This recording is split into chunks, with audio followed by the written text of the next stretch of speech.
a gummy bear.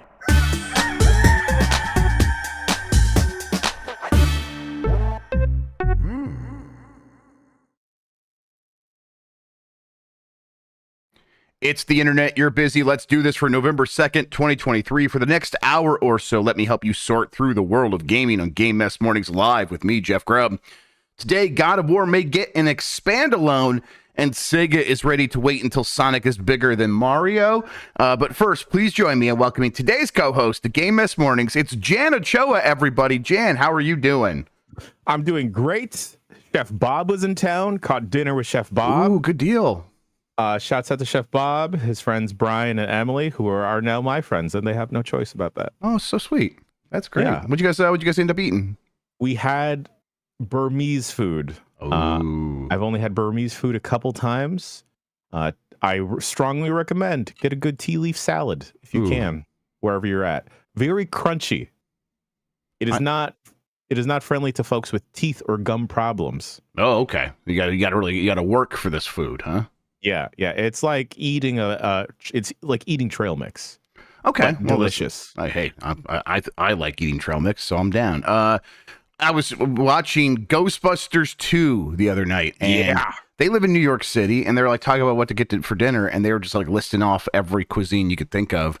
I'm like, oh yeah, that's what living in a major city is like. You could just say anything, and there's probably going to be a restaurant within 10 minutes of you that serves that. So, hey, Cleveland's got a lot of good food, but not like that. Definitely not like that. I definitely noticed when I went to Chicago, is a lot more like that than it is here. So, like, I'm definitely spoiled. Yeah, I got to make the best of it when I'm in those towns, is what I'm realizing. So that means, you know what that means? Cheesecake Factory every night, baby. Let's go. Here we go.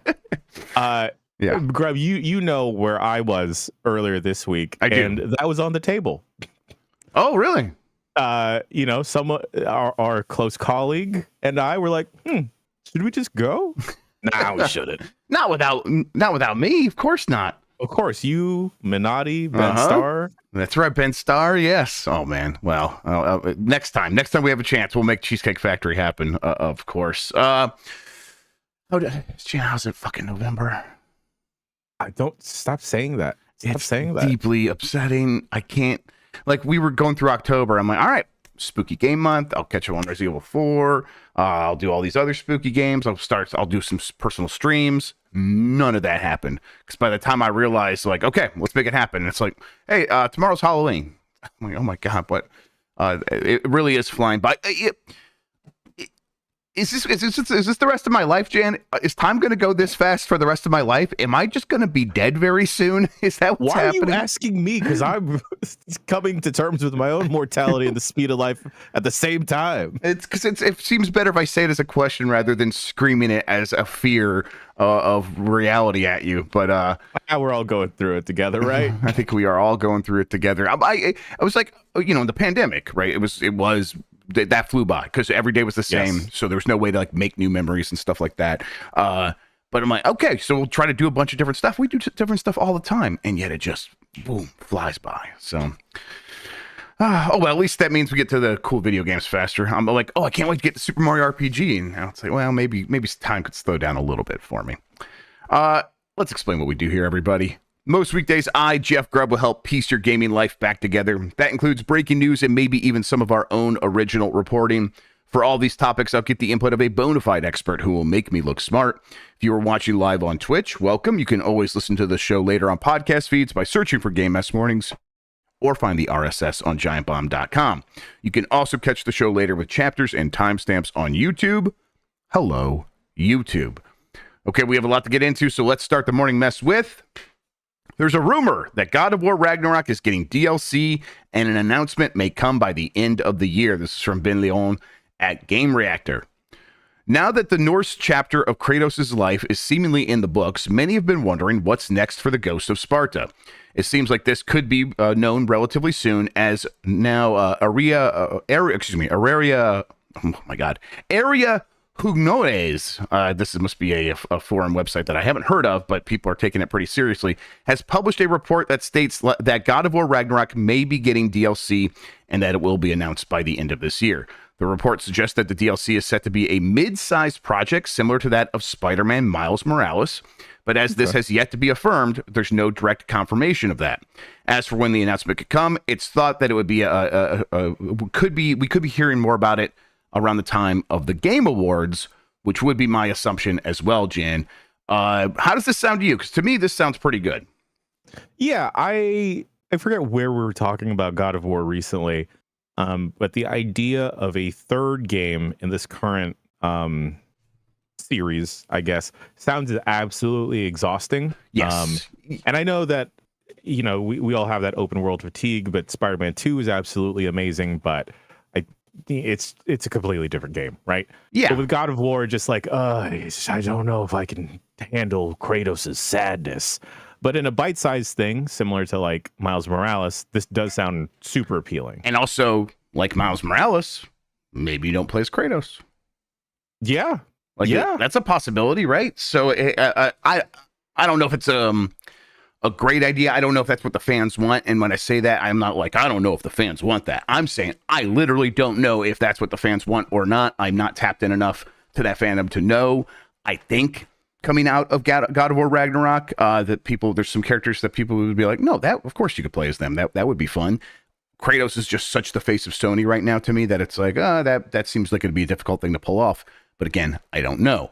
I can imagine what I think would be pretty cool here is if you do still play as Kratos and they have a good idea of what's going to be in the next real God of War after this, having a small, like, interstitial set of gods that you could play around with that isn't going to be like, oh, well, we have to make that make sense over two massive games or something like that. Just like, and like, if it's like a road trip movie sort of thing, where like, okay, we're going from here to there. What are the kinds of gods we might encounter? And just be like, oh, I don't know, like Pacific Islander gods as you travel to some other part of the world. Like that could be really cool. Yeah, I could see them even doing maybe like a flashback or something, or a retelling of the original 3 games. Sure. And then just doing that under, with the new combat system and everything. I feel like that would also be really entertaining. That's a good point. They could do that like not like as strict flashbacks, but in a flashback style where like a god is causing Kratos to remember this or to actually travel back in time and doing the highlights of some of those games. That could be very cool.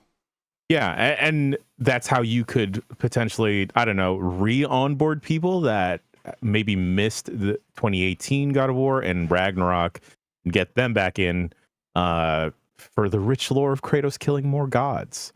Also, I could see them going with like a different character. Yeah, I think so. Maybe they could pull a Last of Us 2 and like set up like an antagonist or like an anti-hero to Kratos. Ooh, that could be fun. Where, you're hunting Kratos or whatever. You play as the Arbiter from Halo 2 for some reason. Yeah, or you play as a platinum blonde dude with a cool sword. Yeah. And it's a complete misdirect.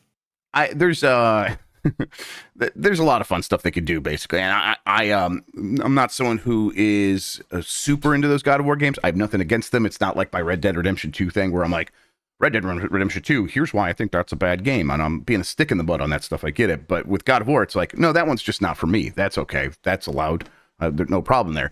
But it's still fun to think about. It's a really cool setup of like this guy going and killing a bunch of gods. There's so much you can do with that I do get excited about the proposition of not having to wait a full, 5, 6, 7 years at this point for a brand new sort of second tier reboot of what they're going to have to do here. Where it's like, okay, no, we got a game that works, but we are going to have to reset a lot of things, rethink a lot of things, and set things up again, and that might take a little bit longer these days. So giving themselves the permission to scale down and do a mid-sized game in this series, I think that's the right thing to do, right? Right. And I'm sure there's also stuff that got left on the cutting room floor of both games that they would have loved to incorporate into either game, or will eventually incorporate to like the third game that is probably not fully built out, but like at least conceptualized. More mid-sized games. I love the expand alone. The idea of, hey, we did all this work to make this really huge game, and therefore it had to be really expansive and really big and really long and have too much stuff in a lot of ways. and then being like, okay, and then we spend so much money on that we're going to take a lot of that work and put it into something that is a more condensed version of that and sell it to you again. I think there are a lot of, like, back in the day, people were like, that's lazy. I think today people are like, give that to me. For one, we understand how much work this is, and two, it means it's less work for us to get to the fun stuff you put in your game. And I mean, it worked really well with Miles Morales, just the pinnacle of that. But Sony's had a lot of luck with this as well. What's the Uncharted one that everyone likes? I'm never gonna be able to remember it off the top of my head, but people really like that. So yeah, do a ton more of that. Lost Legacy. Thank you, Googly. Lost Legacy. Thank you, everyone. I know that we poo-poo on the Horizon franchise a lot. I would be so down for a mid-sized one of those.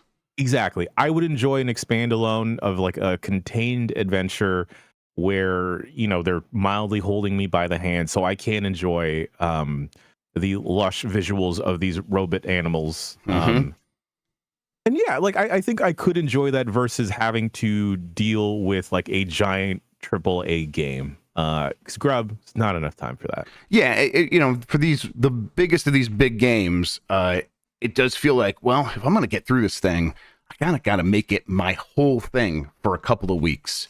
And I'm not in a good place in my life where that's easy to do.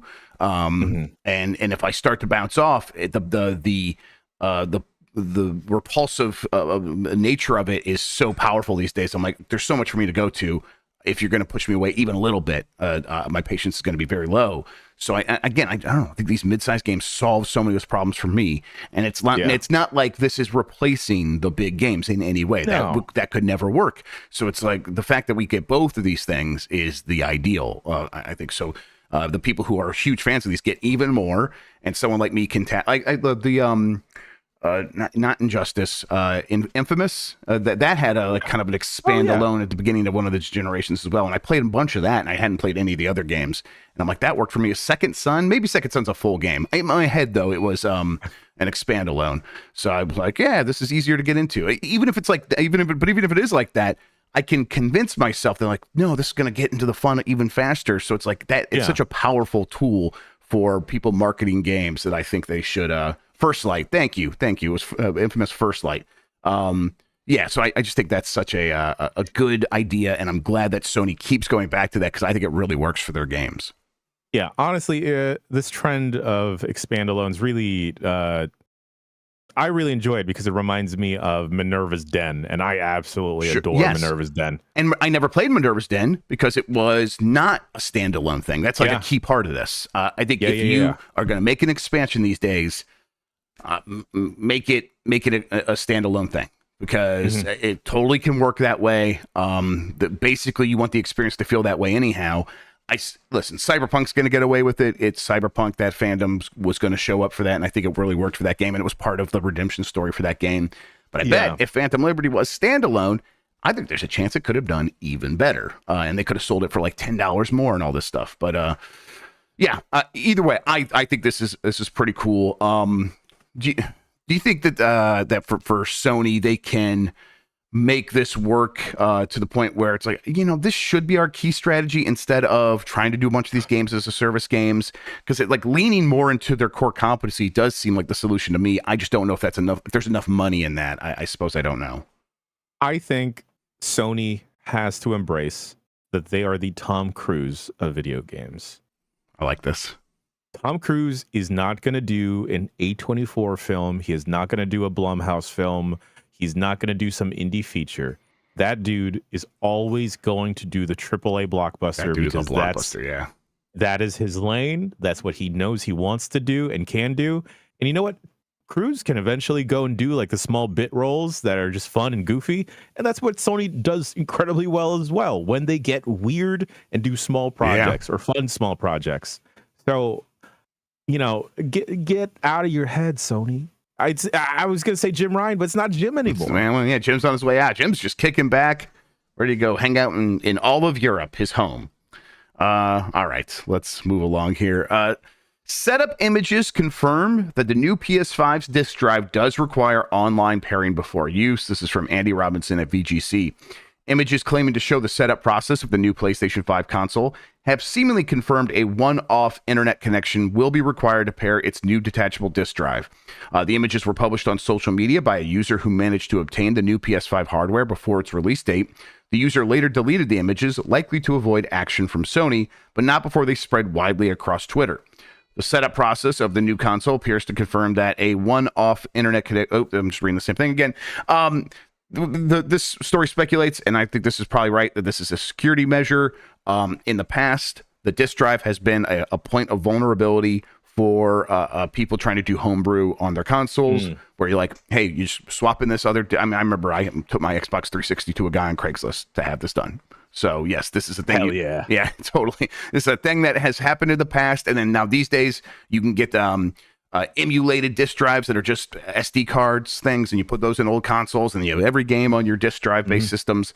Sony, it obviously mindful of piracy, so this is definitely something that they would want to control.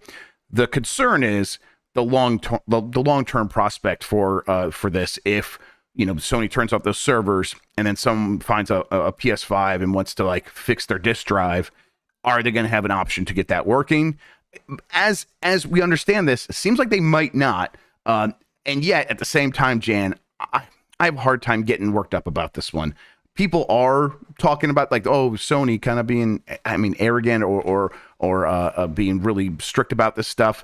And I'm just like, I get it. I get why they do this. And the reason I'm not like too worried about it is the community, the homebrew scene usually always does find some way in and around these things. And it's almost like the circle of life to me at a certain point. I'm like, that's just the way it is. I don't know. How do you feel about it? Yeah, I kind of feel similarly, mostly because I myself wouldn't get a disc drive for a PS5 just because I have the digital version. I have the digital version too. So yes, that's true for me as well. I'm always connected to the internet as is. Yeah, I know that and is. And to be clear, this is just a one-time internet to connect when the thing first gets connected. That's it. So I can't see it being that big of an issue. I completely understand. And I think the homebrew community, as you said, is very resourceful, that they'd eventually find a way around all of this. Yeah. I guess it's a shame that we have to rely on that, but that's been my whole life. So I'm used to that. That is the people I do rely on. So I'm going to continue doing that, and that means these companies are going to keep being weird about these things and putting up these weird roadblocks. And I'm hoping that an MBG like guy will come along and explain and here's how homebrew hackers eventually got around that in a video 10 years from now, and I'll watch that video and be like, wow, that's really cool. I also just like, who is this? Who gets worried about this? Like. His name's Turbo Sean. He's in chat. He's going to tell me all about it eventually, I think. Oh, that dirty pirate. Yeah, exactly. Yeah, that's right. That's what he almost certainly. This is about him. That rapscallion. Being a rapscallion. So wait, pirates stole things? Yeah. I'm not, if people are upset about this, I don't think that's, I think they're right. I'm just saying I personally have a hard time getting worked up about it. Yeah. All right, we got a lot. Bring your PS5 to a McDonald's first. Yeah, there you go. Exactly. I mean, I don't think anyone's too worried about the initial check. Everyone is imagining this thing down the line. I'm sure there are very specific examples that people have of how this is going to be frustrating to them. But it's just hard for me to imagine because again, that's not where I'm operating from. All right, we're going to take a break. When we get back, I got a lot more news. There's a date for the Pokemon DLC. Sega is talking some wild shit. We know who Wario's voice actor is and all that. We'll get to all of it right after this.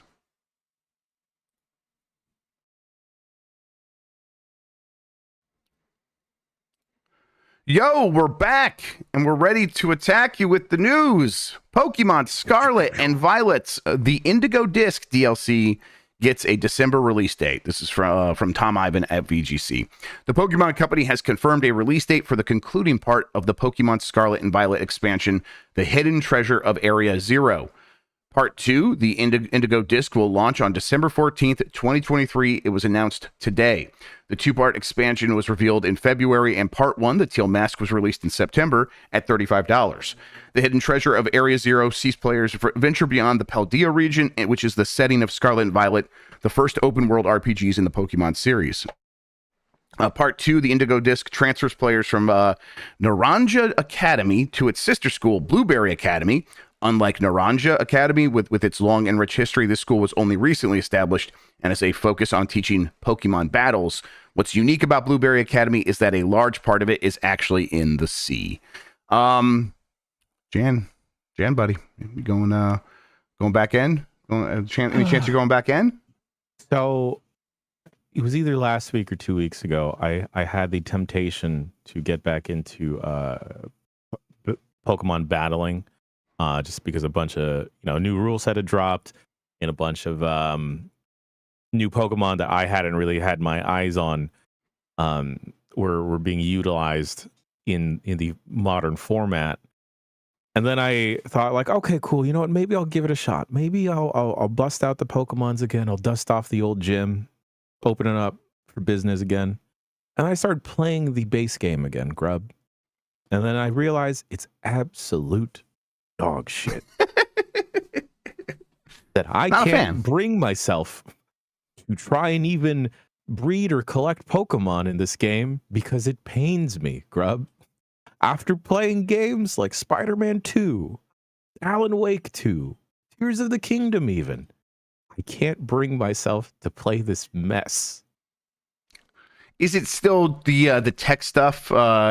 Do you recognize a good game underneath the problems, or do you have like issues like it's just not fun even when you look past that stuff, or is it just impossible to look past it? I think it's impossible to look past it. I remember when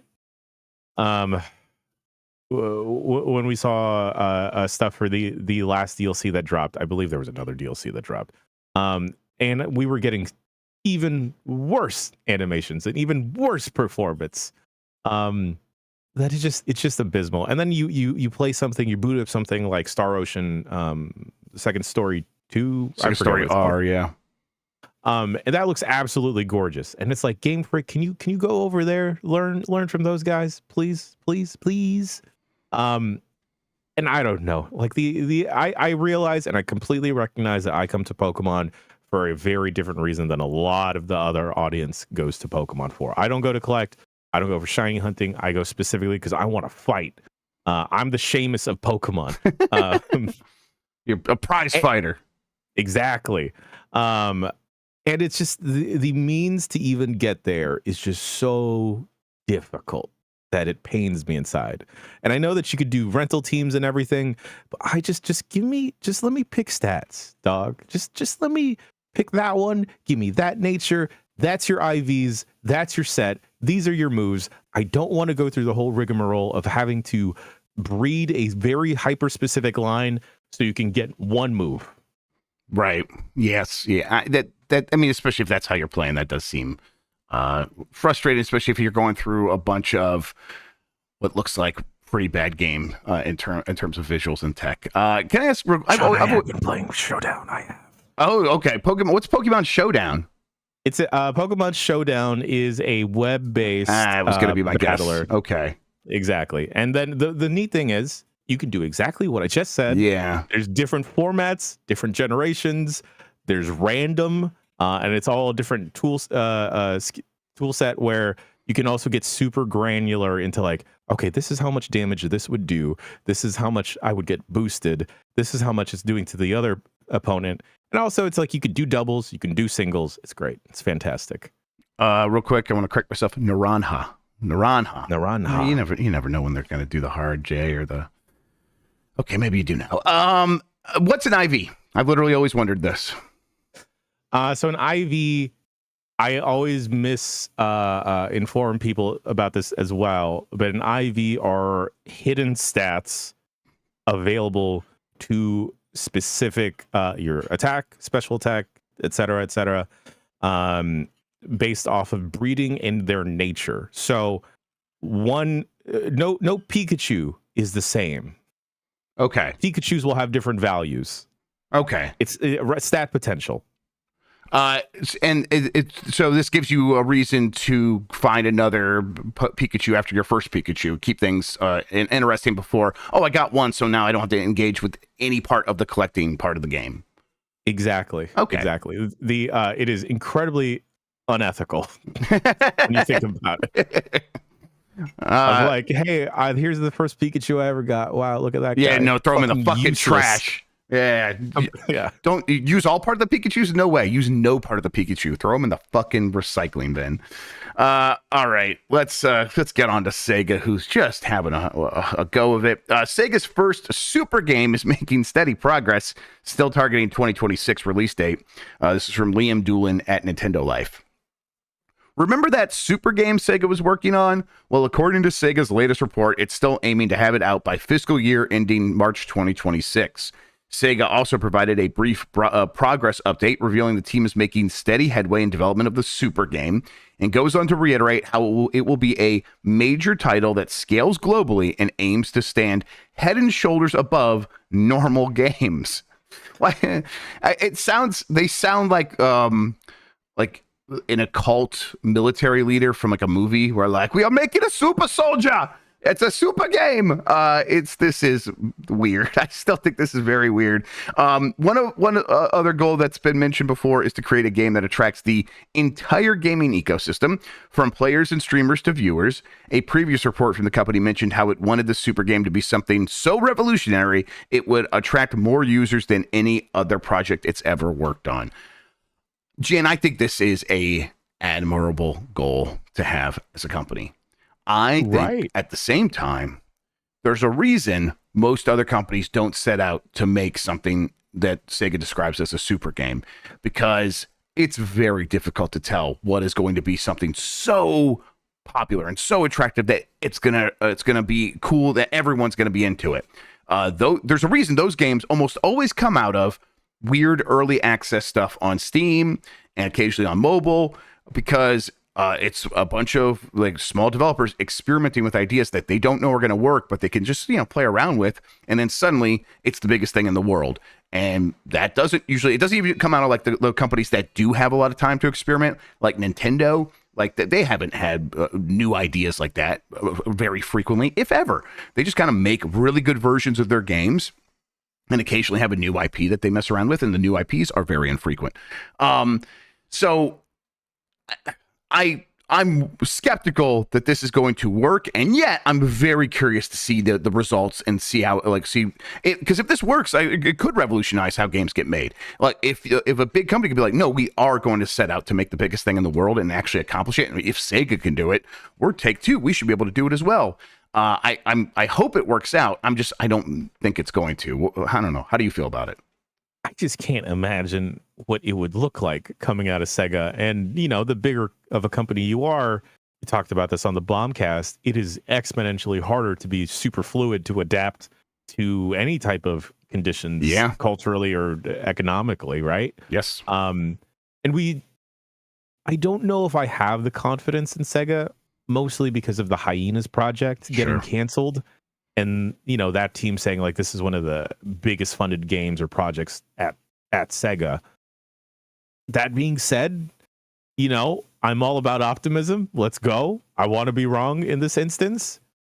I just can't see it. Yeah. Let's see in chat, Groovemancer's like, what if we could make a game that everyone in the world buys? It's like, yeah, that's a pretty good strategy, I guess. Why didn't anyone else ever think of that?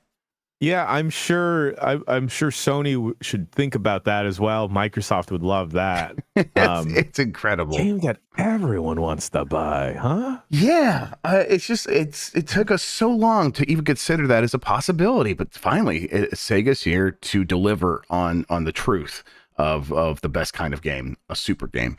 I'm trying to see if they talk about like the project budget. Let's see, the company's CEO Haruki Satomi also talked up the project's financial potential last year, mentioning how it could possibly bank beyond 100 billion yen, which would be over $670 million in its lifetime.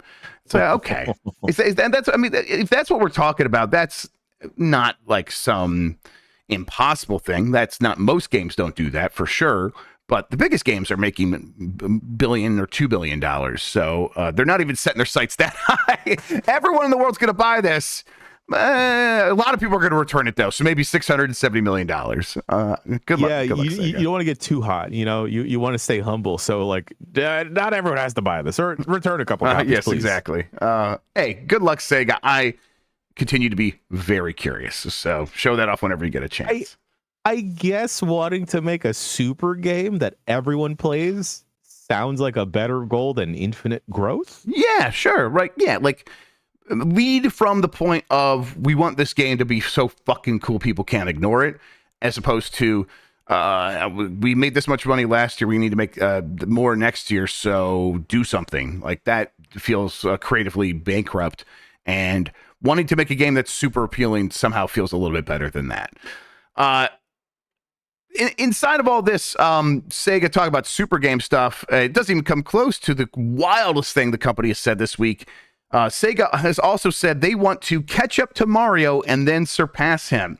This is from my Nintendo News. Sega has published a new interview with Osamu Ohashi, division manager, and Sachiko Kawamura, general manager of design, in which they discussed the Sonic brand and its future. When asked how they want to grow the Sonic series in the future, he says that the character and games were created to compete with Mario, and they admit they have yet to achieve that. However, the goal has not gone away. Mr. Ohashi says that the goal with the future of Sonic is to catch up to Mario and to eventually surpass him. Here's what he said via, and then this is translated, so here we go, and translated using machine learning. To put it simply, I want to surpass Mario. Sonic was originally developed to compete with Mario, and we have yet to achieve that. Because we respect Mario, our goal is to catch up to and surpass him. We want Sonic to be played all over the world, including Japan, just like Mario, and we want we want the movie to be a bigger hit than Mario. That is our goal as Sonic lovers. Good luck. Good luck. Yeah. You go get them, champ. Yeah. Again, admirable goals out of Sega. What can we say? Hey, I can't even hate. Yeah, it's nice to want things. Yeah. You know what? I want the same thing for Giant Bomb. Yeah, exactly. To one day surpass Mario. Exactly. What do you associate with video games? Mario or Giant Bomb? Giant Bomb. Oh, yeah. Mario who? You mean Mario? Mario. You talking about Mario? Yeah. Hey, it's not going to happen ever, but that doesn't mean that shouldn't be your aim. I think this is cool, honestly, that they're out there just saying it. Listen, we started this whole thing to beat Mario. Well, we're going to be real with you. That's why we made Sonic the way we made Sonic. We made him fast because Mario was slow. And like that, there's a history of that in a lot of places where that does actually lead to success to overcome the competition. Like Stan Lee would always talk about, if DC did one thing, he would do the opposite, and it would usually lead to success for Marvel. And then DC would start copying what Marvel was doing. He's like, yeah, but like we were looking at what DC was doing. We were just doing the opposite to stand apart. So I think obviously Sonic is in a similar place. It's just Mario's very good, and Mario has had such a cultural impact, and it's not like Sonic hasn't. But that cultural impact at this point no longer feels like it has to come from the games, because the games are often so at best uninspired, and at worst the fodder for Blight Club. I don't know, Jan. What do you think? I think you're right on the money there, Grubb. I don't see Sonic surpassing Mario, and I felt like this beef was squashed so long ago. They started doing the Olympics together, Grubb. I thought they were friends, but I guess, like... Is it a friendly... Is Sonic Mario's Vegeta? Sometimes it feels like Sonic is Mario's Yamcha.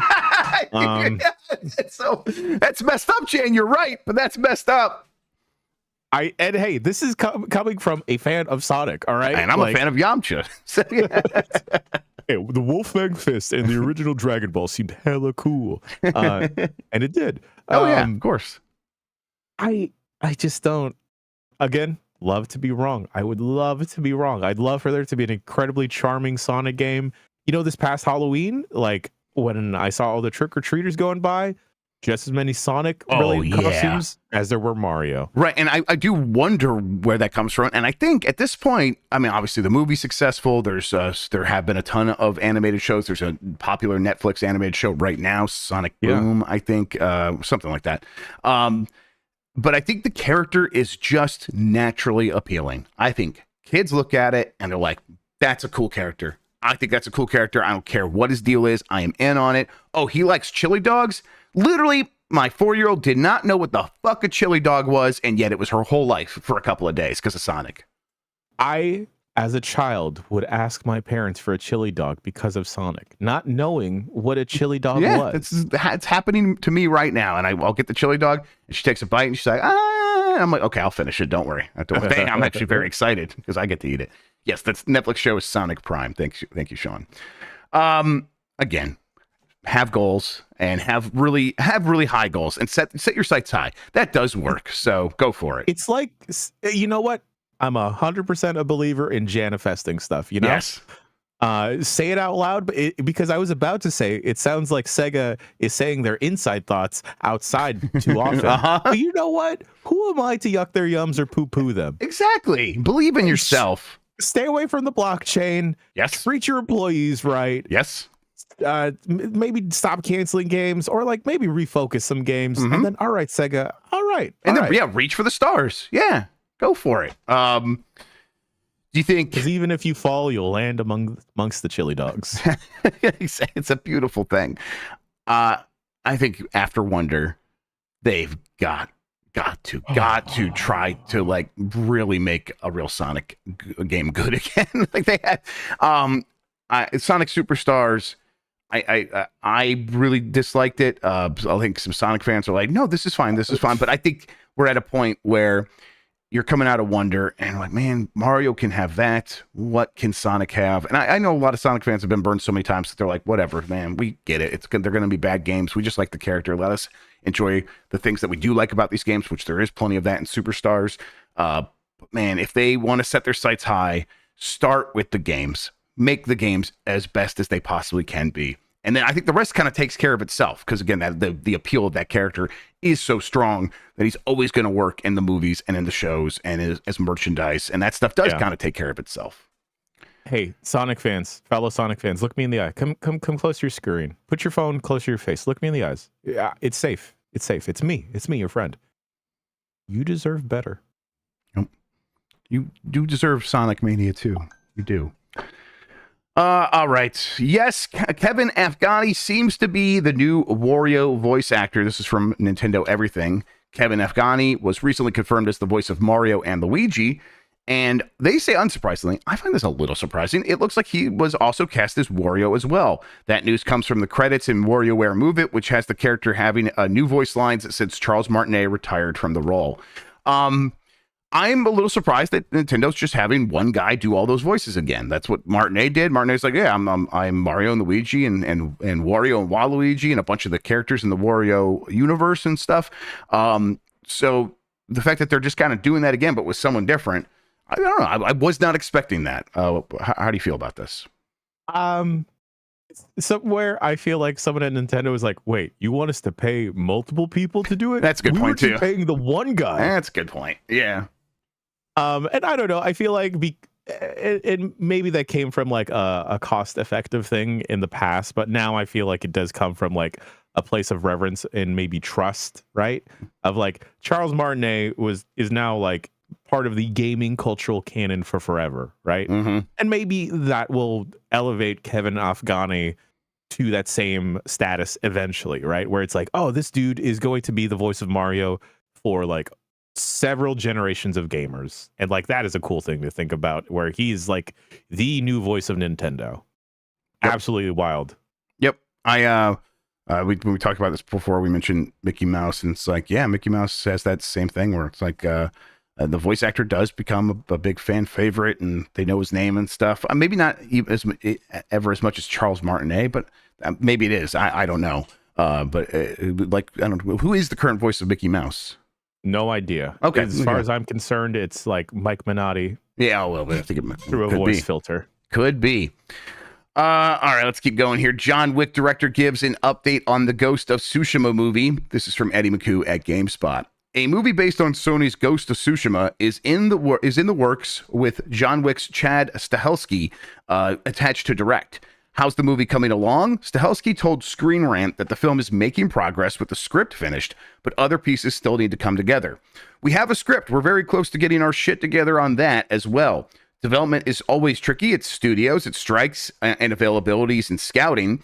You have to will things into existence. Stahelski is attached to a number of upcoming projects, including the Ghost of Tsushima movie, a Highlander film, and a Rainbow Six film. He said that the two that are the closest and that he's the most interested in is the Highlander and the Ghost of Tsushima projects. Both amazing properties. The story of Ghost is also one of my favorite properties of all time. Listen, Ghost of Tsushima project seems like one you'd be able to make sense. It already is just based on samurai movies, so you just make one of those. I don't know if Tom Cruise is busy though, so I don't know who else could play a samurai. But right, yeah, I'm a little surprised that this one's still kind of like getting news updates. It felt like one where it's like, yeah, that's going to get announced and we'll never hear it about again. Yeah, that could still happen here. Like he says, you have to will it into existence. But I think it's nice that you have someone in charge that understands that, because that's true of everything, right? If you don't, like, if you want something done, you got to do it yourself. That definitely seems how that he's approaching this. And if he's got that much of a love for Ghost of Tsushima, seems like it could happen. Do you have an interest in a Ghost of Tsushima movie? Let's just say sure. Yeah. I wouldn't mind it. Like, I think that genre is pretty sparse lately as is. You know, we don't often get a lot of samurai movies. I hate that the last one I can think of before you even joked about it was The Last Samurai with Tom Cruise. Yep. Yeah, I think there's space for it. I think it's interesting that Sony Pictures can't seem to quite nail the video game or the movie adaptations of their video games. Yeah, they're getting closer than they were in the distant past with other movie companies. But you're right, they're still not quite that. I mean, I don't know. People like that Gran Turismo movie, but I think the reviews were middling. Yeah, I mean, hey, but also like the Gran Turismo, the Gran Turismo movie, very different story in terms of like video game adaptations, right? Because it's like, this is a real life story of someone that became a real life professional race car driver because of Gran Turismo versus, I don't know, the Uncharted movie. Which I sure saw. Let's go do it. I'd watch it eventually.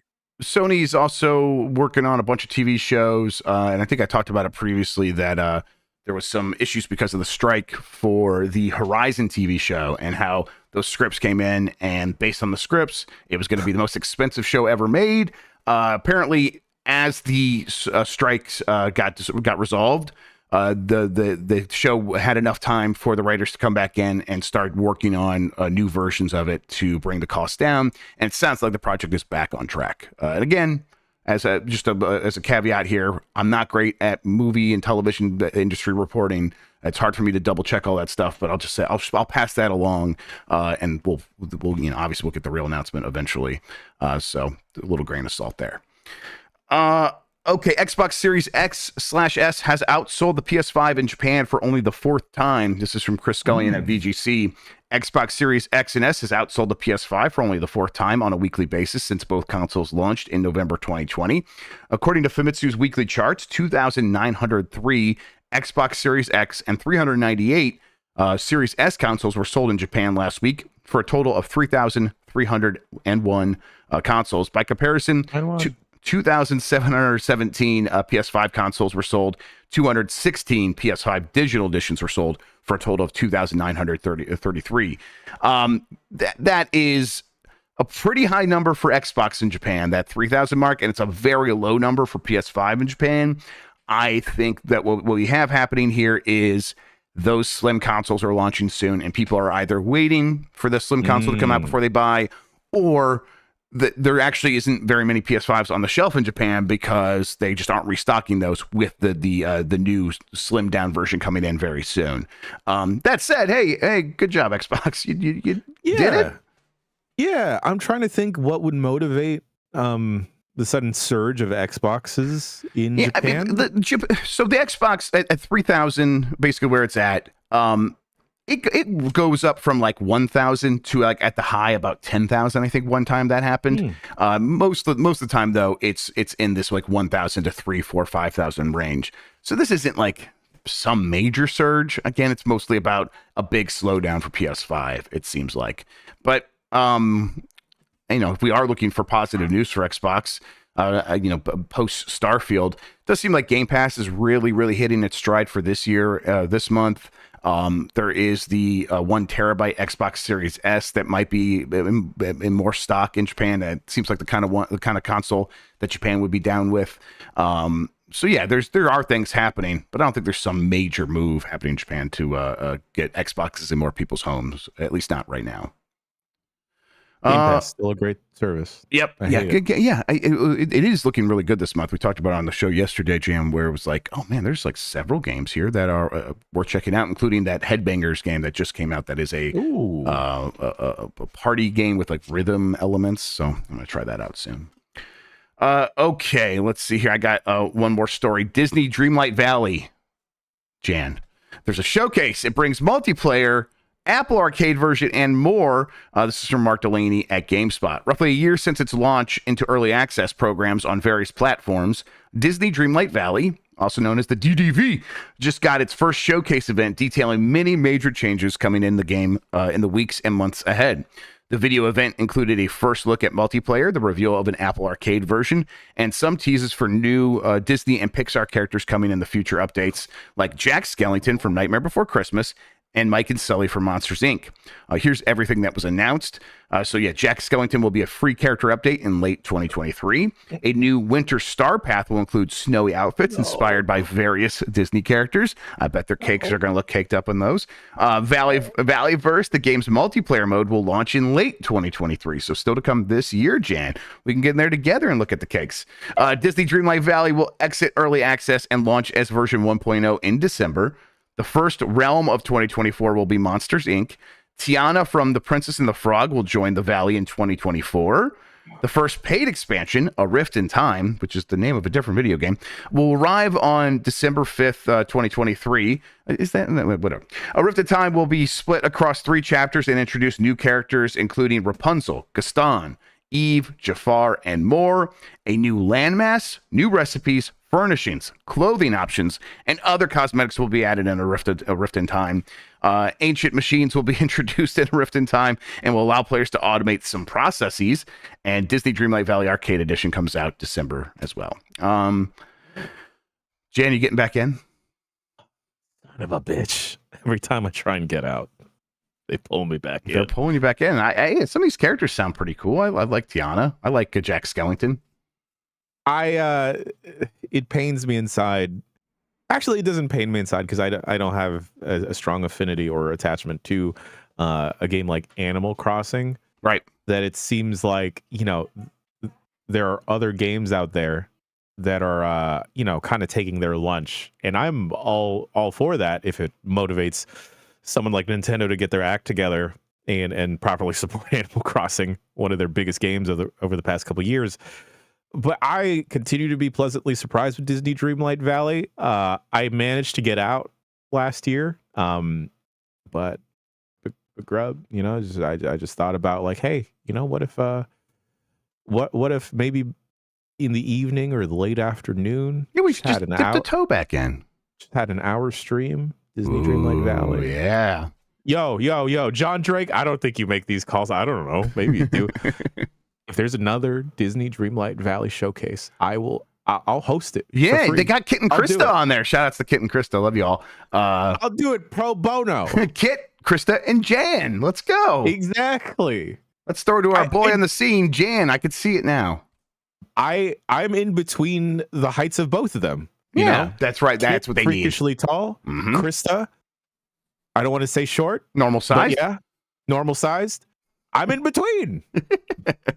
Abnormal sized. Yeah. There we go. I I would watch if you played that game. That would be cool. Some of the stuff continues to really interest me. So, and I like Jack Skellington and Mike and Sully are great from Monsters Inc. So and a lot of the stuff seems to be happening very quickly. Tiana is the one that's coming in 2024. All this other stuff seems like by the end of this year. So in the next 2 months, and this is a game that obviously would benefit from having a lot of stuff happen right before Christmas. It's a game that people play on their phones. So if you have it, it is on mobile devices, right? Dreamlight Valley? Yeah. I didn't think it was. Maybe it's not. It's launching on Apple Arcade, so obviously it will be. But yeah, it comes to iOS in December. So yeah, but I mean that's what I was getting at is you want to be on mobile devices by Christmas because people get new devices on Christmas, and then that's the biggest day for downloads.